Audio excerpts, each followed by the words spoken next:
Europe is facing energy disaster and it's going to bleed over into the United States. This is by Brandon Smith via Alt Market US on Zero Hedge.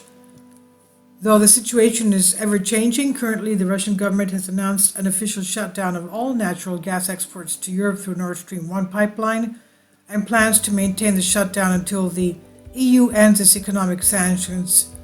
And this means that around 40% of Europe's energy resources are now gone, with supply chains issues surrounding the other 60% and prices skyrocketing for households and businesses.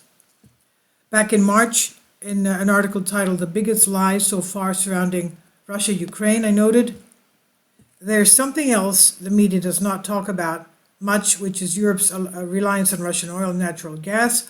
If you want to see actual price inflation caused by Russia, let the EU ban Russian oil imports or watch as Putin cuts off the supply. Europe is depending on Russian oil and gas for about 40% of overall energy production. They cannot even survive a single year without this.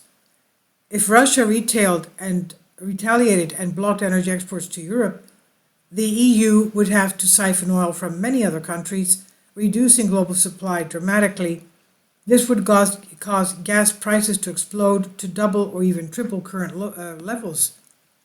And back in April of this year, Russian economy is not about to fold anytime soon, and now the EU, which is reliant on Russian oil and gas exports of 40% of their energy needs, is about to face economic doom unless they submit to paying for energy in rubles, which they won't, or find a replacement source of gas and oil, which is impossible.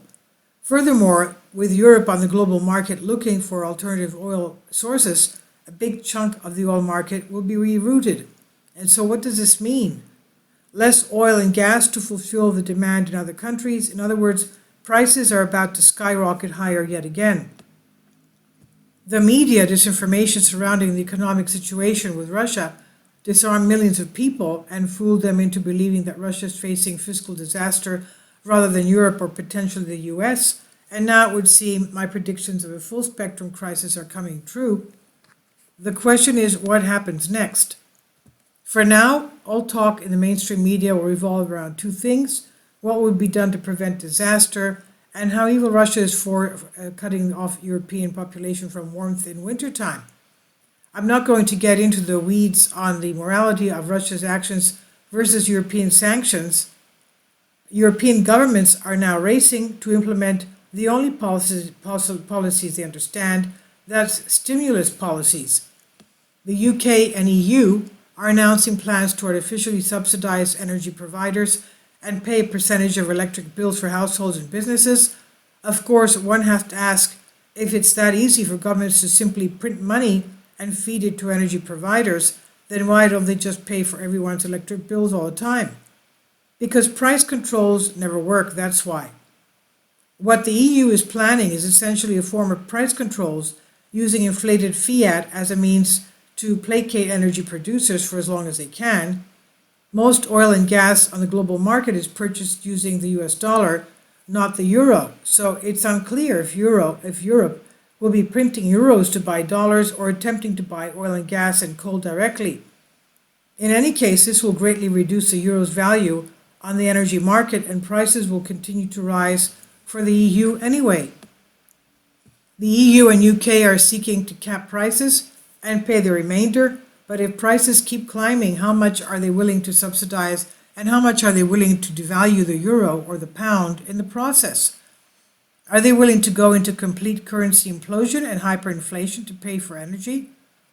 All of the debate over government stimulus and the effects will be meaningless, though, if the issue of supply is not taken into account.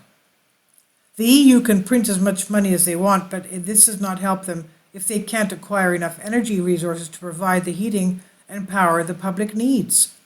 There is zero chance that they will be able to fill the void left behind by Russia's gas and oil, so a certain percentage of the European population is going to suffer regardless. And here are the developments Europe will be seeing in the near term. Rolling blackouts, further price inflation in energy, business shutdowns due to operation costs, energy fascism, informants, and government monitoring of usage, continued price inflation in general goods, including food, more government price controls, government pushing the idea of universal basic income, rationing of all necessities, severe economic decline and job losses, large numbers of people freezing in the winter, civil unrest. I could continue on this with this list, but I think you get the idea. It's not going to be pretty. For those of us in the US, this seems like a scenario out of sight and out of mind, but this will not be the case. Europe is going to be scouring markets for energy supplies anywhere they can find them. Case in point, the US is already sending 75% of its liquid natural gas to Europe. There is very little resource backstop for EU to dip into. This means less oil, less gas, less coal, less of everything for purchase in America.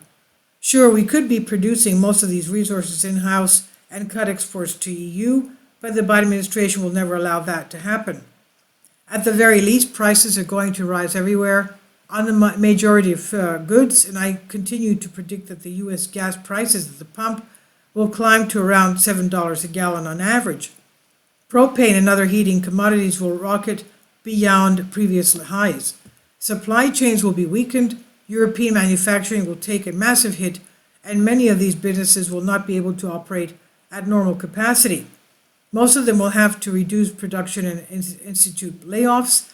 This means that European goods will be exported less frequently and prices of the remaining goods will spike in the US. European agriculture will also be hit hard. Food production will fall as energy supplies and fertilizer supplies falter. This means that they'll be buying up more grains and foods from other nations, causing prices to jump for everyone else, including the US. Civil unrest in Europe is assured. Similar conditions are already brewing in the States, but it's hard to say if Europe's problems will trigger public anger here. More price inflation might be the straw that breaks the camel's back, but this is unlikely until mass layoffs start later this year and into 2023.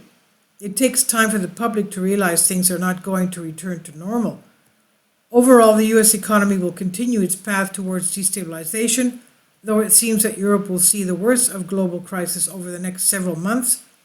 Unfortunately, the interdependency created by globalism has left every country in the world over-reliant on the others. If any one link in the chain breaks, the entire system breaks. And this is why decentralization is so important. It creates redundancies and protects each individual nation from a potentially disastrous domino effect.